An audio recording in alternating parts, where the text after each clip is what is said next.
Dios les bendiga, bienvenido a la Biblia en un año, día número 207.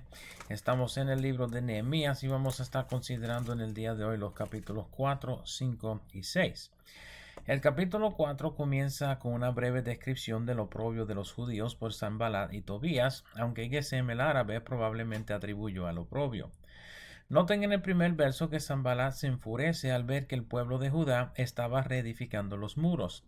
Vale notar aquí que Sanballat era de la región de lo que hoy en día es Irán, pero aparentemente había sido asignado como gobernador en o cerca de Samaria. Noten la manera en la cual Sanballat se refiere a los judíos como débiles en el verso 2. Sin embargo, su pregunta estaba fuera de base, ya que el pueblo había construido el templo y el servicio cultico había comenzado bajo el liderazgo de Zorobabel.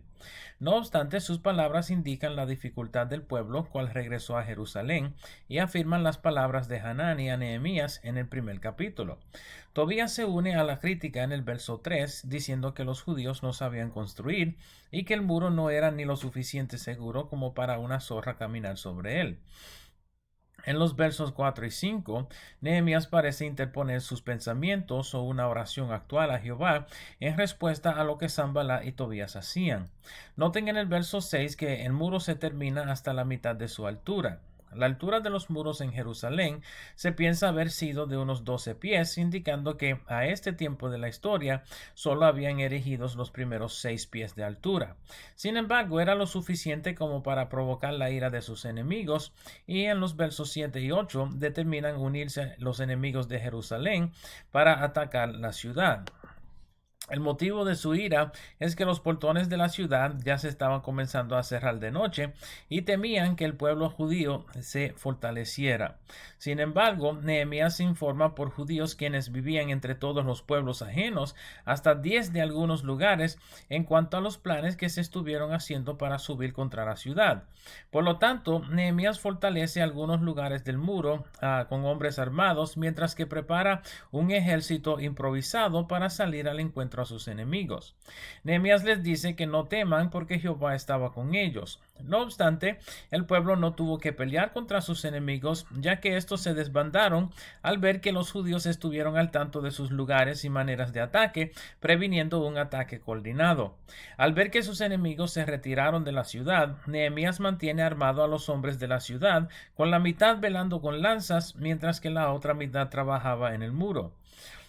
Noten en el verso 17 que aún los que trabajaban en el muro trabajaron con una mano en sus espadas y una en su labor.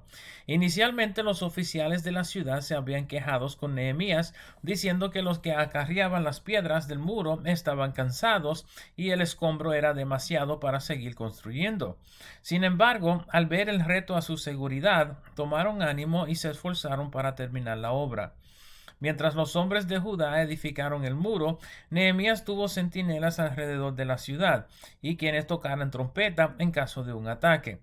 Dio instrucción a quienes oyeran la trompeta de acercarse al lugar en donde sonaba para ayudar a sus hermanos.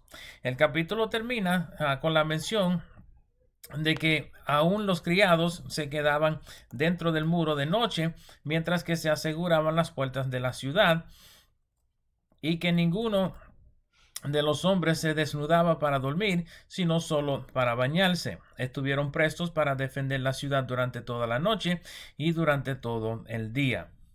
El capítulo 5 contiene la historia de cómo el pueblo se había endeudado entre ellos mismos con tanto de poder pagar los tributos del rey y comprar alimento. Al ver que Nehemías había logrado fortificar a Jerusalén y que tuvo favor con el pueblo, le presentan la queja sobre la usura impuesta por sus propios hermanos. El problema era que algunos de los que habían regresado a Judá tuvieron mayores recursos con que hacer sus vidas, mientras que otros pasaron necesidad y escasez. Aunque se les devolvieron sus tierras paternales por el rey, algunos tuvieron que empeñar sus tierras y hasta sus hijos a otros judíos con tanto de poder tener para comer y vivir.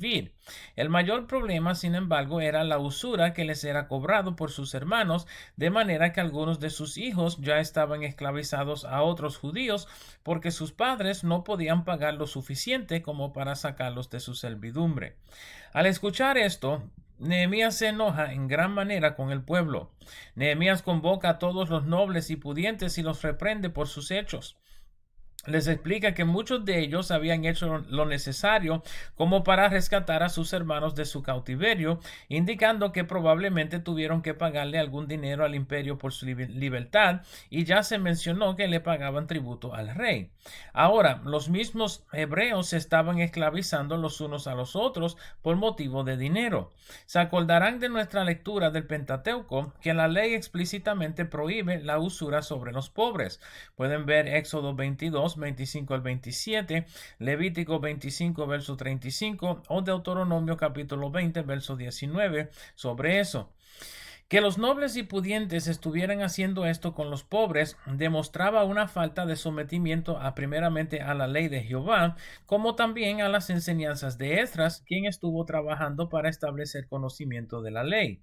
Noten en el verso 8 cómo Nehemías se distingue de entre sus hermanos hebreos, cuando al final del verso pregunta: ¿Y vosotros vendéis aún a vuestros hermanos y serán vendidos a nosotros? Nehemías pregunta si le venderían a sus hermanos a él, por cuanto Nehemías trabajaba para el reino de Persia, siendo nombrado gobernador de Judá por Artajerjes. Aunque era hebreo y se compadecía de su pueblo, fue responsable en sus deberes hacia el rey. Noten también en el verso 10 que Nehemías menciona que tanto él como sus criados y hermanos les habían prestado dinero a otros, pero sin cobrarle la usura. Nehemías les exhorta en el verso 11 a que le devolvieran las tierras, las viñas y olivares, como también sus familiares, para que el oprobio de Jehová no fuera sobre ellos. Junto con sus propiedades y familias, los hombres habían de devolverle 1%, a la centésima parte, del dinero y los elementos cuales habían colectado como pago. Los hombres consienten en hacer conforme a las palabras de Nehemías.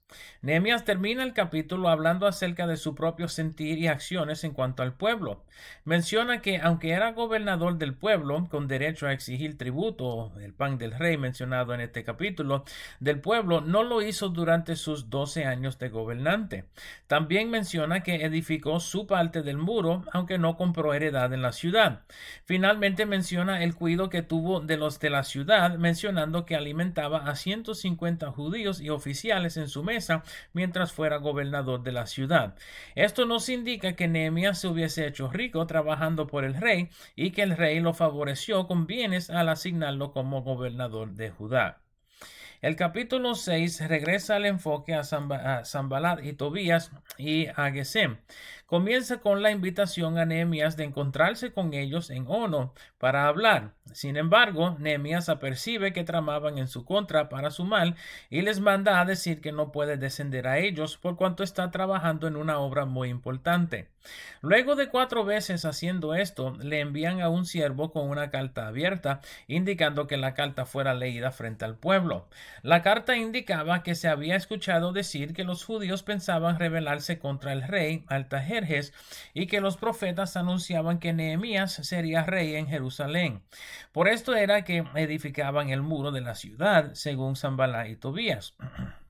Sin embargo, Nehemías les envía a decir que estaba al tanto de sus acciones y que se lo habían inventado todo. Nehemías luego va a consultar con un hombre llamado Semaías, quien le aconseja encerrarse en el templo, como era la costumbre de quienes huían por sus pecados. Deben recordar a Adonías, hijo de David y hermano de Salomón, y también Joab, quien había sido general de David, durante los días del reinado de Salomón, quienes huyeron al templo para tratar de salvar sus vidas. De nuevo, Nehemías aperciba el tramo de sus enemigos, notando que Semaías había sido sobornado por Tobías y Sanballat para hacer tropezar a Nehemías. Noten la respuesta de Nehemías a Semaías: un hombre como yo ha de huir.